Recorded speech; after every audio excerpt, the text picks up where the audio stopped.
Well, summer is finally here, but as we're outside enjoying the sunshine and the fresh air, our home can become significantly more stressed than other seasons. In building biology, we view the home as a third skin that's meant to protect you. But during the summer, this protection can break down if we aren't proactive. The primary culprit? Humidity. It isn't just about feeling sticky, it's a scientific catalyst for health hazards. High humidity accelerates the release of toxic chemicals from your furniture and creates the perfect breeding ground for mold and dust mites. In addition to humidity, there is a checklist of summer items that you can do to protect your home, be preventative, and make it healthier. So if you've been feeling more fatigued, dealing with summer colds that won't go away, or just want to ensure your space is truly healthy, today's video is just for you. We're moving beyond cleaning and small changes to understanding the physiology of your home. Welcome back. I'm Amanda. I'm a building biology practitioner, a certified home inspector, and a healthy home expert. And today we are going to break down the things you need to do this summer to make your home a healthier space. So most people think of their walls as solid barriers, but in building biology, we know that they're actually dynamic. So in the summer, we have a massive pressure difference. Outside, the air is hot and full of water, and inside, we've cooled the air down. So nature wants to find a balance. And so that humid air is literally trying to push its way through your siding, your insulation, and your drywall.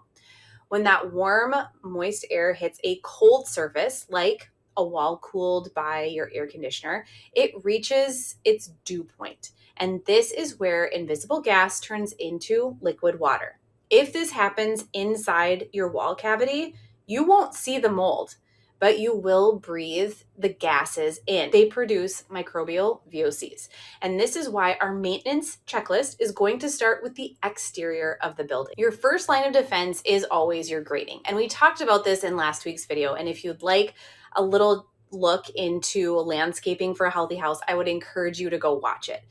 But I want you to go outside after a heavy rain. And if you see puddles within 6 feet of your foundation, that water is exerting hydrostatic pressure. And because of this means that the water is going to be sitting next to your foundation. Now, most of us have concrete foundations. Concrete is very porous. It's essentially a very hard sponge. And that water will eventually wick into your basement or crawl space. Next, we need to look at our penetrations. So anywhere a pipe, a window, a door breaks the siding, this is a potential leak point. So over time, cheap builders caulking shrinks and cracks. You want to use a high quality, low VOC exterior sealant to fill in those gaps, because you aren't just stopping rain, you're stopping that vapor pressure we talked about from forcing humid air into your wall assemblies. Now let's talk about what is called a heat spike. Most homes built in the last 30 years are full of engineered wood, glues, and synthetic finishes. These materials, they can contain VOCs, volatile organic compounds, as well as formaldehyde. Science shows that as the temperature and humidity rise, the chemical bonds in these materials become less stable. So in essence, they off-gas significantly more in the summer. And this is why your hygrometer is the most important tool. $10, you can get it at a store or Amazon. And if your home is at 60% humidity, you are breathing in a much higher concentration of chemicals as opposed to if you kept it lower towards 40%. Now, it's not just about mold. It's about the total chemical burden on your body. So if your air conditioner is not keeping the air dry, you might have to supplement with a higher capacity dehumidifier. If you're navigating a home project right now, or you're trying to figure out if your home is actually safe, I know that it can feel really overwhelming. You might be guessing about invisible toxins or trying to figure out where a damp odor is coming from.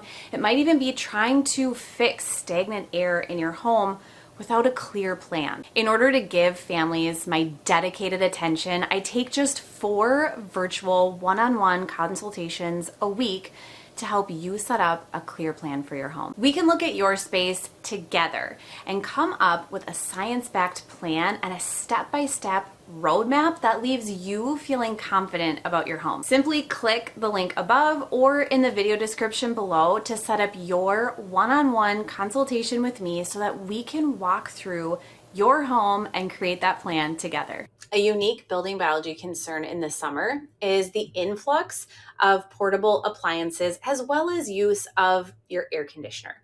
So when it comes to these portable air conditioning units or floor fans that we use to stay cool, they can have unshielded motors.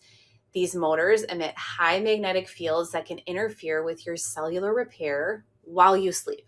And because magnetic fields drop off so quickly with distance, the solution is really simple. It's to keep the fan on the other side of the room. Make sure you don't have it right next to your nightstand. And when it comes to your air conditioning unit, if you share a wall with your air conditioning unit, so say your bedroom shares a wall with it, we don't want your bed on the opposite wall of that AC unit if you have central air.